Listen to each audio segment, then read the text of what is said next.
Hello friends, welcome to SSC coaching centre. दोस्तों, आज के वीडियो में आपके लिए रीजनिंग के क्वेश्चन लेकर के आया हूं जो कि बहुत इंपॉर्टेंट है। तो चलिए स्टार्ट करते हैं। पहला क्वेश्चन है, यहां पर देखिए, यहां पे तीन आकृति हैं जिसमें ये एक्स का मान हमको पता करना है, क्या आएगा। ठीक है, इस एक्स का मान पता करेंगे तो सबसे पहले इसमें जो लॉजिक है और इसमें जो लॉजिक है वही लॉजिक यहां पे भी लगेगा।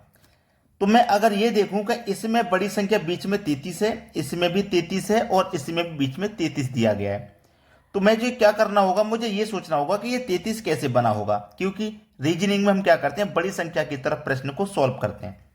तो देखो, सादा सादा सा सवाल है। अगर मैं इन दोनों का मल्टीप्लाई कर दूं तो 9 सत्ते 63 होता है, और इन दोनों का मल्टीप्लाई कर दूं 5 छिक्के 30 होता है। दोनों का मल्टीप्लाई इनका दोनों का किया, इनका दोनों का, और मल्टीप्लाई करके दोनों का अगर मैं अंतर कर दूं तो 63 में से 30 घटाऊंगा 33 आ जाएगा। देखो, मुझे ये 33 मिल गया। सेम लॉजिक मुझे यहां भी लगाना पड़ेगा। इन दोनों का मल्टीप्लाई करूंगा 14 छिक्के 84, और इन दोनों का मल्टीप्लाई करूंगा 17 त्रिक 51। क्या करना पड़ेगा, अंतर। तो 4 में से 1 जाएगा 3, 8 में से 5 जाएगा 3। देखो, 33 मुझको ये वाला भी मिल गया। अब सेम लॉजिक अगर मैं आगे लगा दूंगा, 8 छिंग 48 हो जाएगा ये, और 3 का मल्टीप्लाई एक्स से करेंगे, 3 का मल्टीप्लाई एक्स से करेंगे तो मुझे क्या करना पड़ेगा, 3 मल्टीप्लाई एक्स। ठीक है, और दोनों का अंतर कितना आना चाहिए, मुझे 33 आ जाना चाहिए। इतना तो क्लियर है आपको। तो देखिएगा, 33 कब आएगा, मैं इस 48 में से कितना घटाऊं कि मेरा 33 आ जाए। भाई, इसमें से इसको घटाने पर ही तो 33 आ रहा है। तो मैं इसमें से कौन सी संख्या यहां पे घटाऊं कि 33 आ जाए, कौन सी संख्या घटाऊं। चलिए, मैं 33 को ही घटा देता हूं। 48 में से मैं क्या करता हूं, 33 को घटा देता हूं पहले। 8 में से 3 जाएगा 5, 4 में से 3 जाएगा, कितना आया 15। तो मुझे कितना घटाना पड़ेगा, 15 घटाना पड़ेगा। तो 15 कैसे आएगा, एक्स की जगह मैं 5 रखूंगा, 3 का मल्टीप्लाई 5 से करूंगा तो 15। अब मैं 48 में से 15 घटाऊंगा तब मेरा 33 आ जाएगा। तो मुझे एक्स का मान पता चल गया, 5 है, जो कि मेरे बी ऑप्शन में दिया गया है। यह प्रश्न का सही जवाब हो जाएगा। अब देखेंगे अगला सवाल। अगला प्रश्न है, देखिएगा, 6 7 17 9 5 16 4 8 क्वेश्चन मार्क। एग्जामिनर ने ये एक ऐसा क्वेश्चन सेट किया है जिसमें आप परेशान होंगे और गलती भी करेंगे, क्योंकि आपको यह मालूम है कि मैं इस तरह प्रश्न को सॉल्व करूंगा तो बड़ी संख्या 17, ऐसे चलूंगा तो बड़ी संख्या 16, ऐसे चलूंगा, मुझे ये संख्या फाइंड करनी है। तो 95% बच्चों का जो माइंड है वो यही काम करेगा कि 6 और 7 से 17 बनाना है। यही तो काम करेगा, ये बड़ी संख्या तभी तो बनेगी, ऐसे ही इससे बनाएंगे। तो आपका माइंड ये जो काम कर रहा है ना, एग्जामिनर यही तो चाहता है कि आप सही कैलकुलेशन तक ना पहुंचे। सही कैलकुलेशन क्या है कि आप इन तीनों को जोड़ दें। आप इन तीनों को जोड़ दें, 6 और 7 को जोड़ेंगे 13, 13 और 17 को जोड़ेंगे 30 हो जाएगा। ऐसे ही आप इनको भी जोड़ दें, 9 और 5 जोड़ेंगे 14, 14 में जोड़ेंगे 16, ये भी 30 हो जाएगा। बिल्कुल उसी तरीका से ये भी 30 हो जाएगा। तो सबको जोड़िए यहां पर भी। देखो, 4 और 8 जोड़ोगे 12।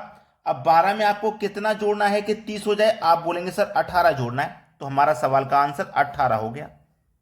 बोला था कि नहीं, ये कंफ्यूज करने के लिए सवाल दिया गया है। अब देखते हैं अगला सवाल।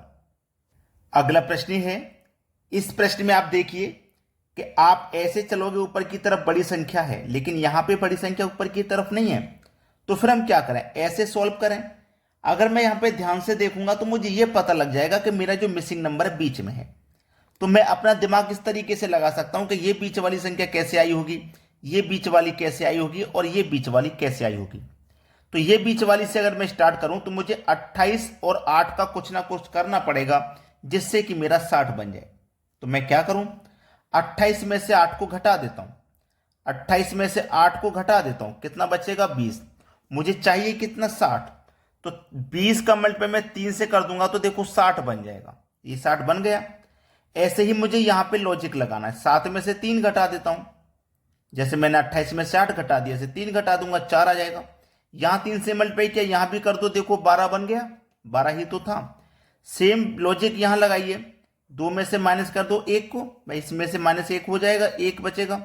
यहां भी 3 से मल्टीप्लाई हुआ, यहां भी हो गया, तो यहां भी हो जाएगा, 3 ही आ जाएगा। देखो, सेम लॉजिक यहां लगा दो, 38 में से माइनस कर दो 11, 8 में से 1 जाएगा 7, 3 में से 1 जाएगा तो 27 हो गया, और मल्टीप्लाई सभी में 3 से किया है तो यहां भी 3 से करेंगे। 27 का मल्टीप्लाई जब 3 से करोगे 27 दिया 81। पहला ऑप्शन सही जवाब है। सभी को प्रश्न समझ में आ गया है। अब देखेंगे अगला सवाल। अगला प्रश्न है, इस प्रश्न में 3 ट्राइंगल हैं, तीनों ट्राइंगल में संख्याएं दी गई हैं, लेकिन ये तीसरा जो ट्राइंगल इसमें बीच में मिसिंग नंबर दिया गया है, ये संख्या फाइंड करनी है, क्या है?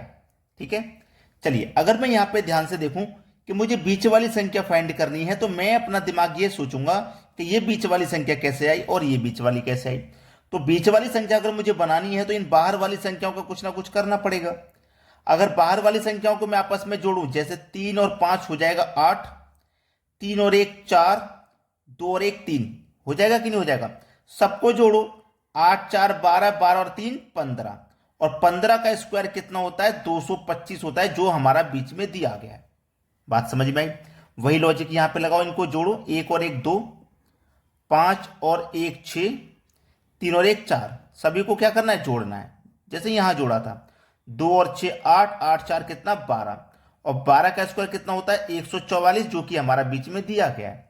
सेम लॉजिक आगे लगेगा, 1 और 7 को जोड़ेंगे तो 8, 1 और 3 को जोड़ेंगे तो 4, 2 और 3 को जोड़ेंगे तो 5, सबको जोड़ लीजिए। अब 8 4 12, 12 और 5 17, कितना हो गया? 17, और 17 का स्क्वायर कितना होता है?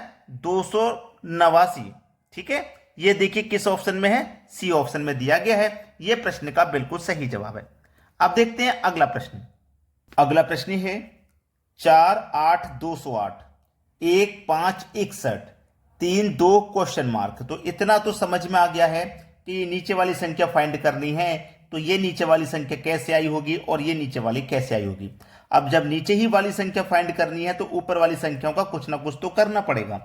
अगर मैं इन दोनों संख्याओं को ऊपर वाली को जोड़ लूं, यानी कि प्लस कर लूं, तो 4 और 8 कितना हो जाएगा? 12, और 12 का जब मैं स्क्वायर करूंगा तो 144 मुझे मिलेगा। आप बोलोगे सर 208 तो मिला नहीं, 208 चाहिए, तो हमने दोनों का जोड़ के स्क्वायर कर लिया। अब ये जो बाद वाली संख्या है 8, इसका और स्क्वायर कर दो बाद वाली का, ठीक है, 64।